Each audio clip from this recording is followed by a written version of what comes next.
Anyway, talking about effective relationships among Black people is in a way easier. But when it comes to interracial relationships or relations between people of different ethnic groups, for example, the relationship between whites and Blacks is very obvious. The hole is further down. In them, we discuss colorism, palmitagem, the validation of these relationships and why these relationships continue to expand. But ironically, the margin of Blacks surrounded by solitude is still large.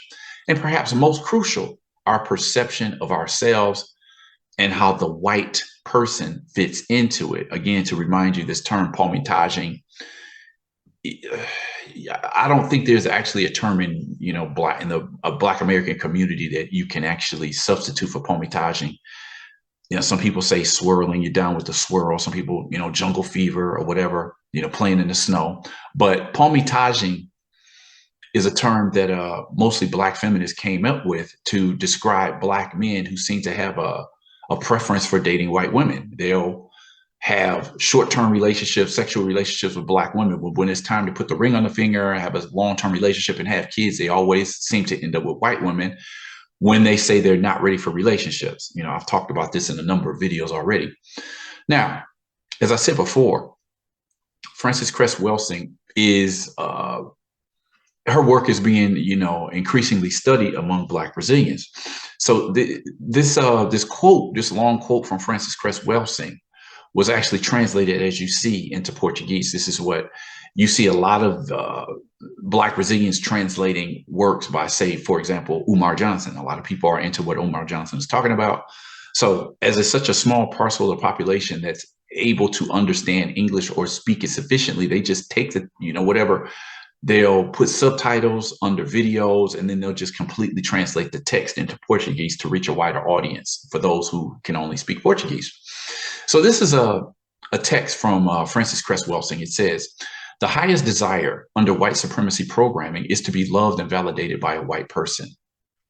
So the white person who is acting counter to white genetic survival by engaging in sexual activity with the non-white person is actually achieving a greater goal, the goal of domination. The non-white person's mind has been turned against their own interest. The non-white person has to turn against the interests of other non-white persons to protect the interests of the white person they're in bed with. That means the white person is the dominant person, no matter who's on top or bottom in the act of sexual intercourse." So again, they took this and they translated it. I think I found it on a blog somewhere. Very timely what she's talking about here. Because, as I've said, this social engineering of a preference for whiteness has been going on in Brazil for decades, generations. And one could say, you just wonder what role this plays in what we're seeing in the United States these days. But anyway, perhaps all these topics can be synthesized around a single idea, that even if we deconstruct and become whole and 100% conscious of who we are, what places we occupy and what we want and we must and can occupy, it seems we are on the sidelines of some kind of validation. And this validation we want is usually white. Now, when they talk about deconstructing here, it's just, this is a term, this is a word I've seen tossed around in Black Brazilian circles for some time, where they're talking about when you come into a certain consciousness, you must deconstruct what you've been taught, the values that you have, the lies that you've been living under for some time. So you're saying you're in a process of deconstruction. And this is one of the things that a lot of people in the Black Brazilian media are talking about, this idea, this necessity of erasing this brainwashing among the Black Brazilian population that says we must marry white and produce lighter skinned children. Again, when I brought it up, I was considered the racist Yankee from the United States, but now Black Brazilians are very much critiquing this form of social engineering. For those who are Black, carefree, and completely sure of themselves, maybe this text does not have so much nexus. I admire you too much, but I need to deconstruct it all here inside of myself. So give me patience. But what happens is that, as I said earlier, the image molded around the pre-abolition Black population remained in the post-abolition context, not seeking social correction of that population, resulting in the ideas that society has of these people and which are supported by the community itself. That's intriguing what this person is writing here. There's another piece that I have on the blog somewhere where it's talking about the promotion of embranquecimento in Brazil, the promotion of whitening your genetic line had it had support from, I forgot how I put that, but it had basically accomplished in making this goal happen, and that was the Black population. So that's what this person is talking about here, which are supported by the community itself. Let me see. Not seeking social correction of that population, resulting in the ideas that society has of these people. So the idea that the white population in Brazil has of Black people, oftentimes the Black community has this own image of itself. So it's like, whether it's from a white Brazilian or a Black Brazilian, in the mind it says you want to be as close to the white ideal as possible, and Black people have long been taught to accept that standard. And in that sense, we had the question of our potentialities and self-esteem. I dialogue a lot about it in another text of mine too. Take a look afterward. Very damaged in front of this social plan. This is from that same novella. So, you had actress Erica Januza with a Black guy in the previous photo. And in the same novella, she's with the white guy. As I said, when you find Black characters in Brazil's telenovelas, they're often, usually, majority of the time, paired up with a white actor or a white character. So validation is everything, and white validation then even better. Perhaps of the problems cited, I think that only colorism tangents this factor, since being the hierarchy of racism, it is evidenced to a greater or lesser degree according to the skin tone of the Black person, following the logic that quanto mais preto, a mais tendências ao racismo você está sujeito, meaning the blacker the skin, the more tendencies to racism you are subjected to. Thus, pele negra mais clara, the lighter Black skin, is more socially accepted because it goes unnoticed. It is a pessoa preta, mas não o suficiente o que tudo bem. The Black person, but not enough, which is okay. What? So again, what this is saying is like, okay, you can be Black, but just don't be too Black, right? Obvious that it is not okay, but it is only for us to understand. But when it comes to palmitagem, again, this preference for white skin. When it comes to palmitagem, or when a Black person ascends socially and comes to have relations with a white person as an attempt to equate this relationship with a state of social ascension, the expansion of interracial relations and the persistence of the loneliness of men and women, and the role of the Black him or herself in it, white validation is very pertinent, very key. That's why I said I'm going to introduce a piece either tomorrow or the next day that I think this article serves as a good context for that piece that I'm going to do in a couple of days. White validation. It's like, how many times have I seen? I remember some years ago, there's a B-list Black actor, dark-skinned guy, very handsome type of guy. And I just remember reading an article about, he was talking about this relationship that he was in with a Black woman at the time. And it just seemed like, as I was reading his comments in the interview, he kept saying, yeah, I'm with a Black girl now, but I'm open to, I date across racial lines too. He said that a couple of times during the piece, almost like he was saying, I'm with her temporarily until I find the right white girl. He never said that, but reading between the lines, that's what I got from him. And then I don't know if it was 6 months, 3 months, 6 months, a year, I can't remember, but next thing you know, he was in a relationship with a young white woman, and then they had kids. I think they got married. So I'm saying, it just seems to me this is on point. Like, this validation that so many Black Brazilians want comes in the shape and the form of white skin, whether they want to admit it or not. Now, just how many couples this applies to, I can't say. This is something for people to have in terms of self-analysis.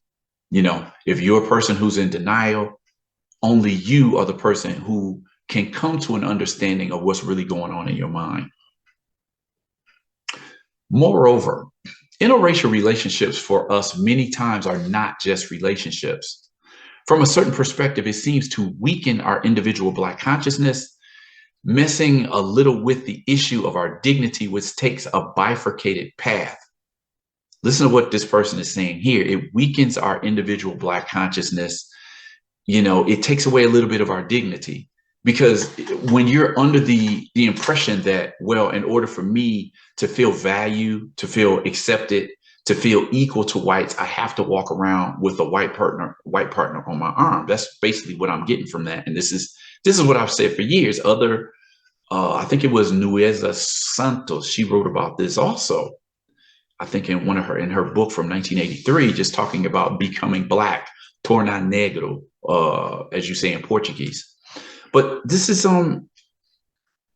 a very honest article that this person is talking about, weakening our individual Black consciousness. It's like in the mind that says being with a person might equal. I just did a video a couple of days ago. I concluded part 2 where a Black woman spoke of the Black guy she was dating, where he said directly to her, I have to have a white partner at my side.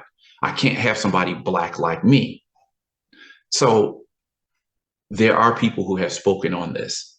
So when people complain and make the accusation that I'm just trying to get in people's relationship, why are you hating on interracial couples? It's not about hating on interracial couples. It's about looking deeper within that relationship and okay, you love who you love. That's understandable. And that's none of my business. But understanding why it is, I've been discussing this for years, and more Black Brazilians are starting to ask the question. It is a pertinent question. Did you marry for love, or did you really take this white person and put them on the pedestal as a means of giving yourself self-worth? I can never be anything without a white person by my side. We'll talk a little bit more about that in the upcoming video. For the reason why I'm doing this video right now, again, is for future context of another piece of a situation that just, hit the news, So, on one side of the road, we seem to have greater dignity when accompanied by a white man.